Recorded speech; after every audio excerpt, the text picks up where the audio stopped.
Yo, what's going on, guys? Mush back at it with another video, and man, this is gonna be a really interesting story to follow as far as Amazon and their gaming division. I know their gaming division is facing layoffs and everything like that, so obviously very unfortunate to hear about that, but how about this? New World Eternum, an MMORPG New World in general that had a lot of buzz when it initially came out, will be ceasing content updates. The game has already been delisted from Steam with no notice. Yes, the game just got delisted, and this decision must have come together very quickly, and I'll explain why in a little bit, but we'll go over the update. I do want to note that the game is still, as of the recording of this video, still able to be bought on the PlayStation Store.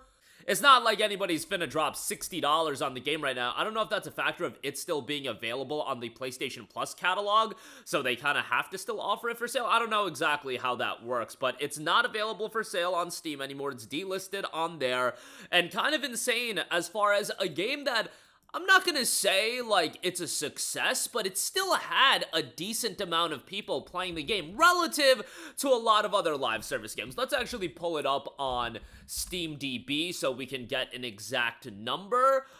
Steam charts 24-hour peak was 35,000 players. Yes, it's not the 913,000 players that it peaked at 4 years ago, but like 35,000 is still a decent amount of people, and just on October 26th, Sunday, it cracked almost 50K. Like, those are respectable numbers, all things considered, for an MMORPG. However, it looks like it just wasn't a viable long-term solution, and while the servers won't be shutting down through 2026, based on the verbiage they're using, I would imagine that it's going to shut down in 2027, and also, again, there will be no more content updates coming up, and here's what is noted. An update on New World. As New World recognizes its 4th anniversary since launching on PC, we reflect on an incredible journey shaped by our dedicated player community. Your feedback and passion have been instrumental in evolving Eternum into the world it is today, and our team is deeply grateful for this shared adventure. After 4 years of steady content updates and a major new console release,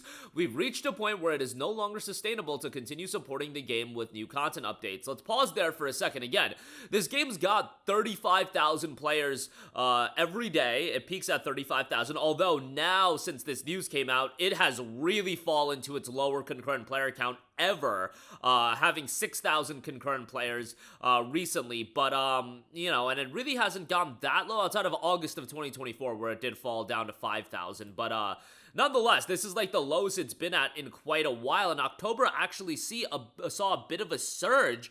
It went from, 10 to 20,000 to, hitting 51,000 earlier this month, so it's interesting that they're announcing this now. I do know that they made the Rise of the Angry Earth expansion available for free. I don't know if that had something to do with it, but I will also say this, even though you have 35,000 or whatever, however many thousands of players playing the game, 30 to 50,000 players, the reality is if they're not pumping money into the game, if they're playing the game just off of the copy of the game that they bought, MMOs need, and live service games need, content cash flow to justify consistent updates, or at that point you're just burning money, and it might have had some money coming in, but it was also an expensive game to keep the servers up and then continue creating new content, where I think at this point they're throwing in the towel and realizing that it's not viable for New World to be a long-term prospect as far as a successful game. And I remember the level of buzz that this game had when it was coming out. Again, it peaked at 913,000 concurrent players. Some of the biggest games can't even crack half that number, even a third of that number, and New World was at 913,000, excuse me, but you guys know the reality. You can peak at a high number. Where are you sustaining at? October of 2021, at its infancy, it was at 913,000. Then it fell to 359,000 in a month. Then 145,000. Then it just fell and fell and fell, and by 6 months, you're talking about the game going from 900,000 to 34,000. 4,000. That's in a 6-month span, you guys. That was the fall off of the game, and that's what I say about live service games all the time. It's not about where you start at, it's where you're at 6 months, 3 months even, and to see where the long-term prospects are, because the goal of a live service game isn't to just make money in the vacuum, where New World was lucky because it did have an upfront cost, but ultimately, to be a viable long-term product as well, you need to have a consistent player base, depending on the type of game that it is, and New World being a game that is going to cost a lot of money to keep up, that just isn't viable. The recently launched Season 10 and Night Raven update will serve as the final content release for New World on PC and consoles. It is only after much consideration that we've reached this decision. To thank you, the New World community, for your support over the years. We have made the Night Raven release available to you for free to ensure all New World players can experience this content. We also made Rise of the Angry Earth free for all PC players.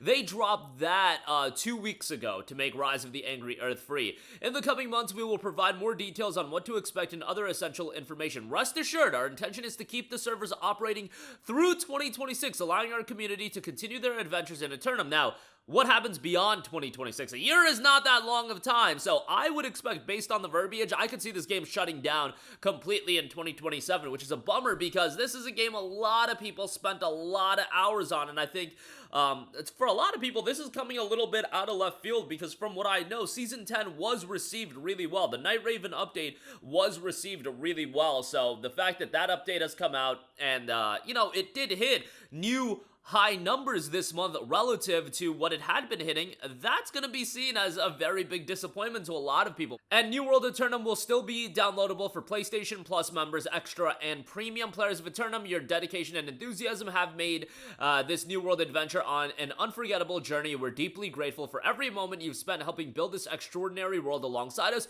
It's been an honor to share Eternum with you. Thank you for helping making this game something truly special. So, they have an FAQ as well.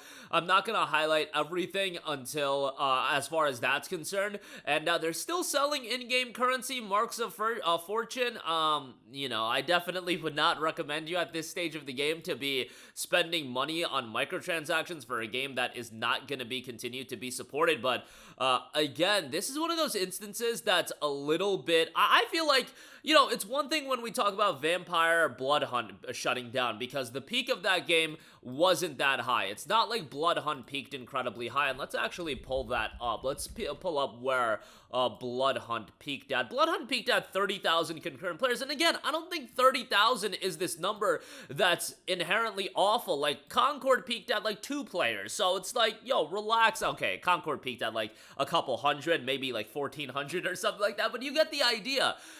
Looking at New World, a game that at one point had the level of interest to get it to 900,000 concurrent players, and the fact is, there was a buy-to-play aspect to it. You did have to buy this game, and it shutting down just a couple of years later, ceasing content updates. I do feel like with a game like this, because there was this, you had to buy it, and again, they have no actual requirement to keep the servers up, but I feel like they should keep the servers up for the foreseeable future. Even if they're not going to do significant content updates and whatnot, I feel like they should be keeping the servers up given that people did buy the game, but I don't know. We'll see how all of that turns out. Just, the reality of live service gaming. Games are super expensive. How viable and sustainable are they going to be for the long term? I think a lot of, if Amazon Game Studios is figuring that out, a lot of publishers are figuring that out. And sometimes I look at what Sony did with Concord, and they pulled the plug really, really early. They just shut that game down in a week, offered everybody refunds.